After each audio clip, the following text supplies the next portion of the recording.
자, 14차입니다. 14차. 이론 14차. 여기 같은 경우는 이런 뒤쪽으로 해서는 문제를 풀어보면은 거의, 계속해서 번복된 문제가 진행됩니다. 진단표가 정의는 3번 그냥 넘어가겠습니다. 그래서 두 번째, 등록증 현재 주행거리는 확인이 불가능하죠. 장비품은 에어컨, 오디오 생각나죠? 그래서 시트 저쯤은 청결 상태다 해서 기억날 겁니다. 1번. 4번은 객관적으로 해야 된다. 생각나죠? 장갑을 끼고 하는 것을 오염된 볼트나 오염된 부위를 닦아서 한다. 그래서 1번이 틀렸죠. 5번 문제도 풀었던 겁니다. 전방 자세, 측방 자세, 가로로 보냐, 세로로 보냐. 그런데 세로로 볼 적에 전후방은 어떻게 해요? 루프면과 범퍼, 이번 포인트를 대칭 여부를 확인한다. 각각 부위의 틈새를 확인한다. 하지만 가로로 볼 적에는 앞뒤, 전후의 로드 클리어런스 높이를 확인한다. 또는 각 패널만 쫙 있죠. 패널 간의 틈새를 확인한다. 그래서 보면 기억날 겁니다. 5번에 2번입니다. 스로브 패널과 관련이 없는 거 3번 넘어갔습니다. 그래서 스톨 테스트 D 또는 R이죠. N이 들어가면 안 되죠. 8번 스폿 여기서 얘는 문제에 절대적으로 나오니까 기억을 해주시기 바랍니다. 그래서 1번 1랭크죠. 1랭크는 볼트 체결이죠. 그래서 9번 사고 수리장 판별 주안점 사고 내용과 관련이 없는 걸 찾아내면 되겠습니다. 공기하고 전혀 관련이 없죠. 그래서 2번이 답이고 10번 문제 라제타코 서포트 본인에 대해 관련된 설명이 아닌 것 같습니다. 외저 스트립은 필러펜을 붙은 고무라 해서 고무 몰딩이라 했습니다. 그래서 1번이 전혀 관련이 없죠. 11번 제동장치 점검성으로 틀린 것 됐습니다. ABS 경고등이 들어간다. 그래서 시동 후 계기판의 경고등은 전동 상태 유지하는 아니죠. 그래서 4번이 틀렸습니다. 재생부품 사용 경우 아닌 거. 얘도 또한 풀었던 문제 4번. 사일런스 패드 두껍고 둥글다 해서 메이크업 것이 아닌 거. 나쁜 거 찾아내면 되겠죠? 1번. 실링에서 판별 방법 중 설명이 잘못된 거라고 했습니다. 그래서 실링적 상태 부자연스럽거나 일정하지 않은 상태에서는 수리 기관으로 본다. 접힌 부분은 녹기 발생되어 있으면 수리라고 본다. 그죠? 그래서 차량사고 동일 부위를 비교해 대칭이 맞으면 수리하는 이력을 아니고 대칭이 항상 열려진다 했죠. 항상 대칭으로 닫혀 있다 해서 수리를 안 한 걸로 본다 했습니다. 13번 문제가 좀 여기서 보게 되면은 대칭 여부를 확인한다. 그래서 밑에 칠링 상태 판별 주안점 한번 확인해 보시면 되겠습니다. 침수자동차 식별 주안점이 아닌 거, 뭐 싫다고 깨끗하다 이런 거, 뭐 말이 안 되는 거죠. 피로를 급건조 시켰을 때 공기방울 생기는 거다 해서 3번이 틀렸습니다. 앞좌측 경화 장치에 해당되지 않는 거, 조형경 뭐예요? 조형 장치죠. 부식 코너전 C가 되겠죠. 요 표, 요거 내용, 박스, 수리 이력 XW, 수리 필요 상태를 표시하는 거 AUCT, 결과 표시하는 거 RPX다. 기억해 주시기 바랍니다. 차례번호, 회사원, 특성군, 번호군 했던 문제입니다. 가입 산정 제도는 누굴 위해서? 매수자를 위해서다. 매수자. 연주정 A 시동키는 찰나, 점화, 시기, 진각, 장치, 기능 점검을 한다고 했습니다. 그래서 이 또한 많이 풀어봤던 문제입니다. 22번 있는 견적, 없는 견적, 의례적 견적 생각나죠? 일상적 견적은 없다. 오버홀은 뭐냐? 어셈블에서 완전히 분해해서 작업하는 걸로 탈착 작업 포함하지 않는다까지 기억해 주셔야 됩니다. 그래서 평화장치 좀 전에 했던 거죠. 자동차 충돌 시 손상 형태, 충격력과 관련이 없는 것입니다. 속도, 무게, 구조 기억하시기 바랍니다. 시험에 엄청나게 잘 나옵니다. 1차 충돌, 2차 충돌 발생된다. 2차 충돌은 관성 손상이죠. 그래서 요거 표 직접 손상, 간접 손상, 1차 충격, 2차 충격 구분하는 거 몇 번 수없이 말씀드렸죠? 그래서 18번 사이드 수업 수치는 거다. 기억해 주시면 되겠고. 충돌의 종류와 속하지 않는 거. 롤러버 충돌이 나왔습니다. 롤러버 손상은 있어도 손상의 호칭, 롤러버 꽝 하고 빼고 예전에 한 손상 기억날 겁니다. 직접 손상에 대한 설명은 틀린 거. 직접 손상은 1차 충격. 그죠? 직접 충격, 접촉한 손상을 얘기하는 거죠.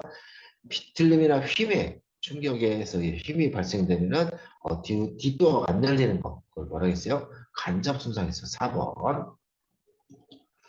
31번 문제는 뭐 충격력 전에도 한번 풀었던 거죠. 1300에서 72km/h를 메타퍼세크로 바꿔줘야 되죠. 그럼 20이 되겠죠. 그래서 0.3 나누면 50, 50 곱하기 1300 이면 되겠죠. 브로드사이드 손상, 정직각 손상이다. 손상의 호칭 절대 기억하시기 바랍니다. 수리비는 간접 수리는 없습니다. 직접 임시 추정 수리비다. 34번 충돌 형태 구성 요소는 충돌 상대문, 속도, 위치, 관성이 있다. 상대문, 속도, 위치, 관성, 뜻도 제가 수없이 설명했습니다. 별표 3개입니다. 변환 작업 설명으로 잘못된 거였습니다. 일부 교환 작업을 하는 경우 윈드실드나 컴플리트 쿼터 등을 어셈블리 보건 반드시 말해요. 일부 교환하는 것은 이런 작업을 피하기 위해서 예를 들어서 쿼터펜을 교환할 경우는 유리를 떼거나 떼야만 작업이 가능하다. 그렇기 때문에 일부만 작업할 때는 그런 작업을 피하기 위해서 하는 작업이다 해서 1번을 기억을 해주시면 되겠습니다. 1번은 잘못된 해석이죠. 36번 수리 공인에 포함되지 않는 것 견적 공인 뭐 이거 넘어갔습니다. 37번 얘도 뭐 교환용 작업 공고에 속하지 않는 거 워드필러는 충전재로서 어디에 수정용 공구다. 38번에서 수리 과정에서 부변이 필요한 경우 그래서 안전도에 지나갔다 아니면은 부품 가격이 초과하는 경우 그래서 원상부가 불가능한 경우 4번은 절대 관련이 없는 내용이죠. 그래서 39번 응급조치하는 거 응시수리죠. 응시수리 응급조치하는 거 응시수리입니다. 40번 설비 기기에 포함되지 않는 거 그래서 표준 조건에서 얘는 정비 공장에 관련된 표준 공장에 관련된 내용이죠. 견인차는 들어가져 있지 않습니다. 이 문제는 또 삭제가 됐더라고요. 이 문제입니다. 정비 작업 시간 3요소, 수입 주체 완성, 얘도 설명을 않겠습니다. 42번, 얘는 수없이 말씀드렸습니다. 근로시간 표 기억을 해주시기 바랍니다.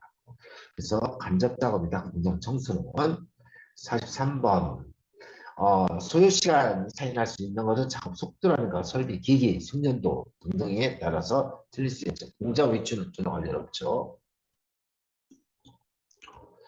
공인 산출 표준 작업 시간 곱하기 공인율 45번 가겠습니다. 가실직 작지표 내용에 대해서 설명을 많이 해드렸죠. 가실직 작지표 생각하시면 되겠습니다.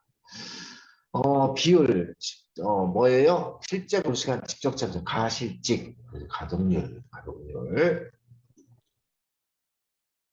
작업 능률 작지표죠. 계속해서 이 문제 해석이 필요가 없죠. 공임원가, 사업자 인건비, 공장 관리비, 공장 감가상각비, 일반 관리비, 영업 매출 등을 기억을 해주셔야겠죠. 1번은 일반 관리비는 접대비, 공장 사무직원 인건비, 보험료, 사무용품 여러 가지가 섞였네요. 여러 가지 공장의 감가상각도 아니고 그죠? 여러 가지 섞여서 틀린 답, 오답 1번이 답입니다.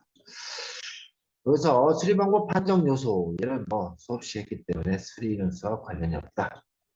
50번 트레인 게이지 센테출을 없앤 거다. 장애물이 있을 때 사용합니다. 했습니다. 얘 또한 매출 인근은 분모가 매출이고 큰 것 빼기 참가한다. 기억날 겁니다. 요 표. 그래서 도장층, 전착 도장 중부 상부, 전처리 하부 중부 상부 똑같은 말이죠. 기관종 배열의 특수수출, 세이자 특수수출, 헤비메탈, 시리메탈 여기 한번 표를 한번 참고해 주시기 바랍니다. 전처리 과정은 깨끗이 닦는 거야. 그래서 롤러 자국이라든가 오렌지 필 등등은 평활성, 서페이스 자국, 중보 도장이죠. 그래서 1번이다. 하부 도장, 전짝 도장이 잘못된 거, 평활성은 중보 도장이죠. 4번이 틀렸죠. 평활성은 중보. 56번 평행한 길이, 뭐예요? 전장이죠. 평행한 길이, 전장. 앞오보행, 앞바퀴에서 앞으로 가는 거, 앞오보행. 30일 이상, 2,000km 이상 생각나죠? 58번은 넘어가겠습니다. 59번, 그래서 구조 변경 정권과 관련이 있는 거. 그래서 타이어라든가 에어컨, 오디오는 없다. 관련됐다. 그래서 거꾸로 생각하면 되겠습니다. 60번, 얘는 설명을 안 하겠습니다. 시험에 100% 나온다 생각하고서 암기 부탁드립니다. 그래서 여기까지 진행을 했습니다. 수고하셨습니다. 진단평가기술연구소의 카카오톡 채널이 개설되었습니다. 자동차 진단평가에 대한 다양한 정보와 진단평가 자격증 시험 대비 특강 소식을 받아보실 수 있습니다. 채널을 추가하시고 자동차 진단평가 교육 정보를 받아보세요. 카카오톡 검색창에 진단평가기술연구소를 검색하시거나 QR코드 스캔을 하시면 채널을 추가하실 수 있습니다. 많은 관심과 홍보 부탁드립니다.